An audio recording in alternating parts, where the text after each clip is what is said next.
morning. Welcome back to Breakfast Television. Now we're looking at slick conditions out there. Everything will be moving a little bit slower than usual because of those slick conditions, as they should be.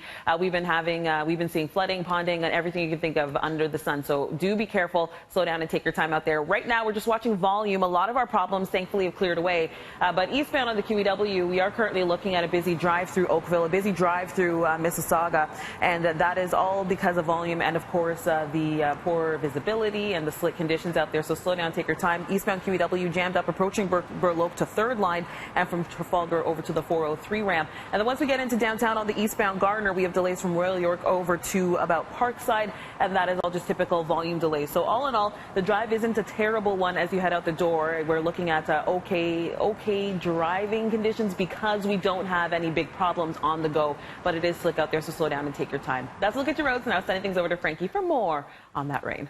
Yeah, we're going to talk a little bit about the winds because we're starting to see wind direction now move towards the northeast and start to pick up. That's going to bring in some cooler air. We've already seen a daytime high around 17, temperature 16 right now, falling to 14 through the afternoon, 19 in Windsor, 6 over through Sudbury, 12 into Ottawa. Now, with the rain, looks like we're going to continue to see that rain on and off up until about 11:30 or the noon hour.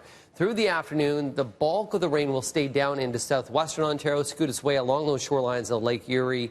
Toronto, we look like we'll be fairly dry through the overnight period, but then again tomorrow in the morning, 6:30, we don't see as heavy of rain, but we're going to see a little bit more on and off periods of some showers and some rainfall through your day on Thursday into the evening as well. And then finally on Friday, we're going to start to see the skies clear, but that temperature gets real chilly Friday night. Overnight lows tonight around 7 or 8.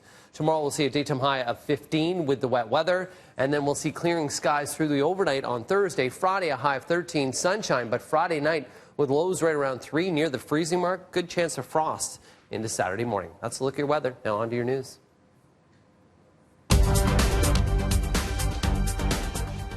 Give you an update on the TTC. Service has just resumed on line 2. That's the Bloor Danforth line after smoke spotted at the Yonge station. So it looks like that was briefly shut down. Service resuming now. You might see some residual delay this morning as you head through that stretch. So a little bit of good news here.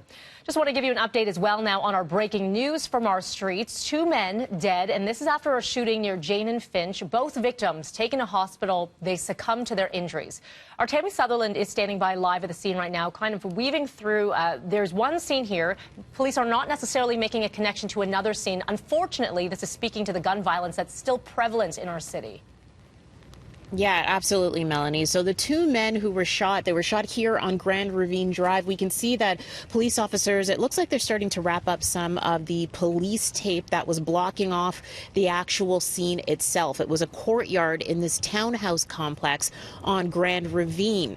Now, the 2 men who were shot, we don't have ages or names or any more information on the circumstances, but I can tell you it happened at about 9:30 last night, and officers were here fairly quickly because of another shooting that they were responding to at about 8:30, just a couple blocks from here on Venetian Crescent. It's just north of this scene, about a 2-minute drive away, is where police were responding to another shooting an hour before this fatal double shooting happened here. Now, this man, he suffered only minor injuries, was taken to hospital and will survive, but police are not making a connection at this moment. Homicide detectives were here on scene earlier. They say that they did grab some surveillance video from this complex. They're going to take a look at it. At this point, though, there is no suspect description when it comes to the double murder. As for that shooting that happened up on Venetian Crescent, just a couple of blocks from here, police say they are looking for a white SUV crossover with 2 persons of interest. At this point, no further suspect description. Anyone with information being asked to call police or Crime Stoppers. Mel, I'll send it back to you. Thank you for that, Tammy. And in Peel region now, a man getting shot in the arm near Dixie and Shawson Drive. This is in Mississauga. Happened around 6 o'clock yesterday evening. Police taping off this gas station for the investigation. This victim rushed to hospital with serious injuries, now listed in stable condition. So far, no suspect information at this time. This shooting happening just hours after Peel's new police chief sworn in, where he talked about the gun problem. There have been spikes and fluctuations in gang violence and ones involving firearms. Chief Anish Duryappa says the force is appealing for more funding to tackle this, and he looks forward to working closely with other GTA police chiefs. We are going to be speaking to the new chief on his first full day on the job. That's coming up right here on BT at 7:30.